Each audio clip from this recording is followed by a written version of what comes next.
اور ہم اپنے عزم کی اور عہد کی تجدید کریں اور ظلم اور برائی کے ساتھ سمجھوتا نہ کریں.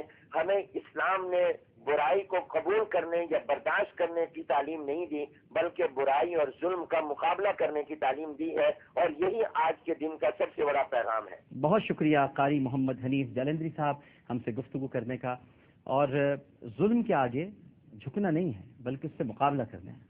دوسری بات یہ نقطہ اتحاد، آپ کا یہ پروگرام اتنا بڑا کام کر رہا ہے کہ میں اگر یہ کہوں تو رشک پیدا نہ ہو لوگوں دوسرے چینلز کو.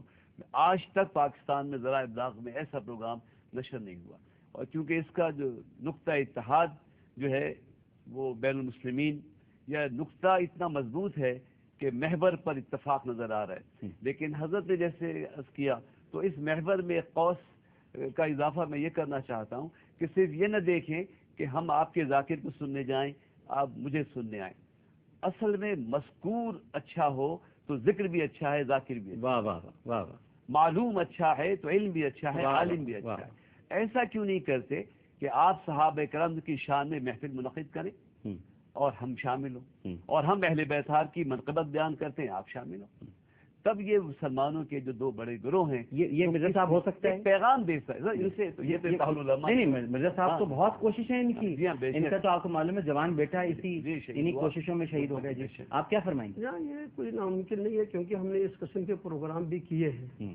خود جہاں میں امامت کرتا ہوں 40 سال سے، جامع مسجد نور ایمان، اس کے قریب میں جامع مسجد نور اسلام ہے. حضرت جانتے ہیں نور ایمان اور نور اسلام برابر. بالکل ہے، امام بہت قریب ہے اور ہمارے سے کوئی پتھر نہیں گیا. بالکل میں اس چیز کا یہ ہو سکتا ہے، یہ ناممکن نہیں ہے، کیونکہ ہم نے پروگرام کیا ہے. علامہ ایک مولانا ہمارے پاس دبئی سے تشریف لاتے تھے، اور جامع مسجد میں بھی ہم نے پروگرام رکھا جس کے اندر علماء اہل سنت کو بلایا، اور پھر نور اسلام میں ہم نے پروگرام رکھا جس میں جوادی صاحب نے جا کر خطاب کیا. تو یہ ناممکن ہے، یہ ہو سکتا ہے. پیغام محبت آپ کے اس پلیٹ فارم سے عملاً جو ہے نا کہ ہم کہتے ہیں کرتے کیوں نہیں ہیں، تو عملاً ایک پیغام یہ ہے کہ باہمی شیر و شکل ہونے کے لیے اہل بیت کی محبت کے اور مناقب کی محفلیں اجتماع کیا جائے، اور صحابہ اکرام رضوان کی بھی. اور صحابہ اکرام رضوان کی شان ہے ظاہر ہے وہ اپنی جگہ ہے، اور اس میں اہل بیت کی فضیلت اپنی جگہ ہے. اور پھر کون سے اہل بیت ہیں، کون سے پنجتن پاک ہیں حضور کے بعد بھی کہ جو صحابی نہیں ہیں. امام حسین کریمین بھی حضور صلی اللہ علیہ وسلم کی صحبت ظاہر سے مستفید ہیں. اور یہ جو پیغام اتحاد کے ذریعے میں کہنا چاہتا ہوں کہ صحابہ اکرام کی عظمت کو پیش نظر رکھتے ہوئے ان کا بھی ذکر کرنا چاہیے. جو محبان اہل بیت ہیں وہ صحابہ کی محبت محافل منعقد کریں. اور ہم الحمدللہ صرف محبت کا دعویٰ نہیں ہے، ہمارا تو دین و ایمان اہل بیت کی محبت ہے. ہمیں وہ عشق میں کیا بچائیے، عشق میں کیا لٹائیے، آل نبی نے لکھ دیا سارا نصاب ریت پر. تو یہ تو نصاب محبت کربلا کے میدان میں لکھا ہوا ہے. اہل بیت کی محبت ہمارے ایمان کا حصہ ہے. دنوں کو منانا وذکرہم بایام اللہ، قرآن سے ثابت ہے کہ اللہ کے دنوں کی یاد مناؤ. اس میں کچھ صبر کے موقع ہیں، کچھ شکر کے موقع ہیں. عاشورے کا دن تو ویسے بھی بہت فضیلت والا ہے. آج ہی کے دن سید آدم علیہ السلام کی توبہ قبول ہوئی، اس حوالے سے بھی توبہ ہمیں کرنی چاہیے. اللہ ہماری توبہ قبول. انبیاء علیہ السلام اور اولیاء اللہ مصائب و آزمائش سے گزرے ہیں، انہوں نے انعامات پائے ہیں.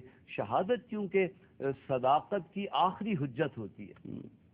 صداقت کی آخری حجت، صداقت کی آخری حجت شہادت ہوتی ہے. یعنی جب کوئی اپنی جان دے دیتا ہے کسی نظریے کی خاطر، اللہ اکبر اللہ اکبر، تو وہ مہر آخری ثبت کرتا ہے. اور یہ بھی حضور صلی اللہ علیہ وسلم کے شہداء کے علم میں تو صرف جملے عرض کرتا ہوں کہ مشابہت تقسیم تھی امام حسن حسین میں، مشابہت تقسیم تھی امام حسن سر سے لے کر سینے تک، اور امام حسن سینے سے لے کے قد مبارک تک حضور سے مشابہ تھے. مشابہت تقسیم تھی تو شہادت بھی تقسیم ہوئی. شہادت سری امام حسن کی شہادت جہری جو ہے امام حسین رضی اللہ تعالیٰ عنہ کی ہے. اور یہ آج کا دن عاشورے کی فضیلتوں کے ساتھ تو عید کی طرح منانے کا دن تھا، لیکن ہم اسے کیوں، اس لیے کہ 61 ہجری کا جو واقعہ ہے وہ اتنا عظیم سانحہ ہے، اس کا غم جو ہے ہم پر یہ غالب آ گیا. بالکل ٹھیک ہے. تو اس غم کو سامنے رکھتے ہوئے اور اس وقت کو سامنے رکھتے ہوئے جو یوم عاشور کے لمحات ہیں، مرزا صاحب آپ ماشاءاللہ ایک اتحاد کے داعی بھی ہیں اور کام بھی کر رہے ہیں، اور میں جانتا ہوں کہ آپ نے بڑی اس راہ میں بڑی تکالیف اٹھائی ہیں. ایک وعدہ آپ سے لینا چاہوں گا، سب آپ کو دیکھ رہے ہیں، سن رہے ہیں، کبھی اس راستے سے پیچھے مت ہٹیے گا.